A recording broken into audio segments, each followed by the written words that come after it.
Welcome to Whiteboard WOD day number 23. Colleen is crying because I am funny. Guys. She whips people with red licorice. Happy Saturday. We've got a fun one for you guys today. Hopefully you enjoyed that nice long partner workout yesterday. Question of the day is, if you could have any accent, what accent would you like to have? So obviously we've been chatting about this, but I think like I don't know, for me the most iconic is like Arnold's Austrian accent. Like, I don't know, I can't do it, but do it. No. Do it. It's like I would really want to not Australian, Austrian. Yes, Austrian, but Germany, I would really want a British accent. I think it'd be so funny for teaching, like, hello children, come find your seat and grab your pencil. You know what's funny is I'm pretty sure she probably already does that in class. Her kids might think she's British. Sometimes we're just like, oh, what's 2 plus 2? I don't know. I just think it'd be fun to have a British accent. What is 2 plus 2? 4. And I've been watching The Queen's Gambit, and she's pretty classy, but she's French, so that doesn't count. Anyways, warm up today. Grab that PVC with purpose, and then you're also going to need that for the first part of today. And the PVC with a purpose warm up. Obviously, we always want you to be warming up before workouts, but if you notice today, we've got some shoulder goodies in here, so please do the warm up. Your body will thank you when you're doing the workout. Yeah, so the first part of this, you've got 3 sets for quality, meaning we want good reps. This is not for time. We want you to go through the movement. Yeah, no. So this is a lot of shoulder mobility, and this is one of those things that you practice this every day, and then when you transition to a barbell, you will see a big difference. So first thing, we've got our 10 snatch balances. So with these movements, Dominic has a wide grip on the PVC pipe like he would for a snatch. A good rule of thumb is have your arms wide, lift both legs. If your arms stay straight, they are wide enough. So he will put that on his back, and then make sure before every rep you have a nice tight core, and then you bring those elbows around. So, yep. A snatch balance, the goal of this is to practice dropping under the PVC, not pressing it up. So if you've got a little kid that sometimes watches you work out or something, have them put their hand here, and the goal is that as you drop, you are not going to touch their hand. So Dominic is quickly going to drop under and press out. Am I dipping first or just dropping? Just dropping. Good. So why he's asking that is there's one thing that's called a heaving snatch balance where you get to dip first and then drop under it. We are not doing that. He is just dropping and then punching out overhead. Good. So I could get really close, and he's doing such a nice job. He is not going to hit my hand. Dude, such a thank you. I'm in teacher mode now that I just started. I am missing the British accent, though. I don't feel like I'm getting the full experience. With each rep, like we're talking about, reset, and then you should really think about that aggressive punch. And if you catch it unstable at the bottom, hold until you feel stable. I don't know if you can. It's funny how she told me to bring my elbows forward, and the ones I'm doing now versus before we started filming are like way better. Like that. A huge difference. Good. Okay. What did you mean by unstable? Yeah, so if he were to catch at the bottom and be forward, shift your weight back in your heels, get your head forward, and then stand. Through all of these movements, your wrist should be stacked with your shoulders and your hips and your heels. And the one thing that'll help you maintain that stability is if you have a tight core, before you start the movement, so I'm getting here, bring my elbows forward now. Big tight core, big breath. Good. Like, that core is going to help you maintain that forward and backward stability. After you've got 10 snatch balances, you're going to be down at the bottom of your squat, and you've got a SOTS press. So we've done these a few times in here. Dominic's going to actively be at the bottom of his squat, and then he's just pressing out overhead. Good. So you've got 10 of those. Should try these with a barbell. Don't try them with a barbell yet. And then stand.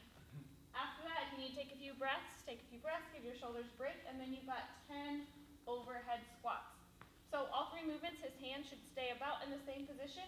For your overhead squat, make sure you stay nice and active in your shoulders. He's got his armpits to the ceiling, and then he's nice active in his shoulders. He's gonna squat. Good, weight stays in your heels, drive your knees out. Good, notice the speed he's doing these. He's not going super fast. he is nice and controlled, and that PVC is not moving. A lot of times as we start moving through overhead squats, if you can't get that full range of motion and the PVC comes forward, don't go any lower. We want to be working on building that core strength and stability so you can keep it there the entire time. So maybe for some of you, you're only gonna go down a few inches because you break out your core, and then you're gonna stand. And even if you're only getting down that quarter depth or whatever it is, by holding that tight core and that stability, you're actually increasing your mobility overall. So as you do those, you'll notice progression. And it may not be like today, but in the future you'll notice you'll be able to get lower or deeper because you're improving your mobility. And like Colleen was saying, if you're doing these workouts correctly, and these movements correctly, if everything's tight, elbows, like we're talking about with the snatch balances, tight core for all the movements, you're going to sweat while you're doing these, so take your time working through them. We don't want you to get tired and get all flimsy. Yeah, so you're gonna work through those 3 movements, and then you are resting a minute. You've got that 3 times. So 10, 10, 10, rest a minute. Perfect. Let us know if you have any questions on these. These are a little more technical movements, and we're happy to help you a little more one-on-one with them if you want. Yep. All right, what's next? Ooh, the good stuff, the AMRAP. So we have an 18-minute AMRAP, meaning you're working for an entire 18 minutes, and you're doing as many rounds as possible. One round is only gonna consist of 3 different movements. We've got goblet squats, alternating devil's presses, and dumbbell jump overs. So the first one we're gonna look over is goblet squats, which you'll be doing 30 of. You can use your kettlebell or dumbbell. You're holding a goblet position. You notice her chest is up, her shoulders are back. She's not hunching forward, and she's just gonna be doing squats here. You notice her butt's getting below parallel. She's keeping her heels on the ground. She's not leaning forward and lifting those heels up. And same thing with the mobility on those overhead squats. If for some reason you only get so far before you start leaning forward, just go to that depth, and over time that will improve. Yeah, as you're doing these, 30 is quite a lot, so if you need to break it up, do that, or just halfway through reset, shift your weight in your heels, and then get back after it. Yep. Big deep breaths, exhale all the way on these guys if you want to. Just like with your heavy lifting, you can take a big deep breath at the top, maintain that tight core all the way down, and breathe out again at the top. So you don't have to rush through them. You are working for 18 minutes. If you power through those goblet squats the first couple rounds, it's gonna get dark way too fast. Next, you have alternating devil's presses, and these are basically a burpee with a single dumbbell, and you'll notice she'll alternate each one. Perfect. With that swing, she's actually starting it with a little bit of a swing, but then she's using a big shoulder shrug and bringing that weight overhead. She's dipping a little bit to catch it at the top, and then you notice she's dropping it. Are you sitting on the ground, or are you doing it? Yeah. So you can let it go at the top and catch with the other hand, or you can set it all the way down and then swap arms. Yep. You notice she is getting her chest to the ground though on that burpee. Any other pointers on those that we should toss out there? No, I think it's good. Just be safe with your movement, nice tight core, and then press out. And if she was doing it from the side, you would notice she's not actually swinging that dumbbell all the way out. She's starting with a swing, but then shrugging it up, so it has a more of a vertical movement than a swing out. Because if you're swinging it out like here, you're back to be doing things you don't want it to do to stabilize. Yep. Next, we have dumbbell jump overs. These are going to be pretty easy unless you have a kettlebell, because I might be a little bit tall. You're going to knock the kettlebell over. She's just going to be doing lateral hops over. Nice and simple, nice and quick. These will raise your heart rate up a little bit.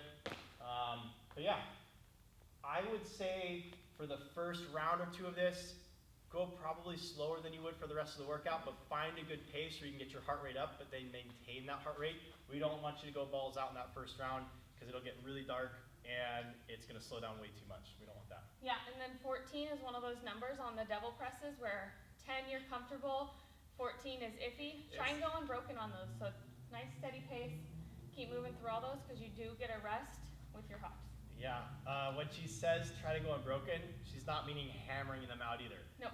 Consistent pace through them. Yep. Yeah. All right, guys. Really excited for you to get after this today. This work right here really makes a difference. It's core, it's mobility. This is the work. Oh yeah, no, this is good conditioning. This is strength building. But if you work really hard on this, you'll notice a drastic difference when you're back in the gym. Yep. So we'll see you guys soon.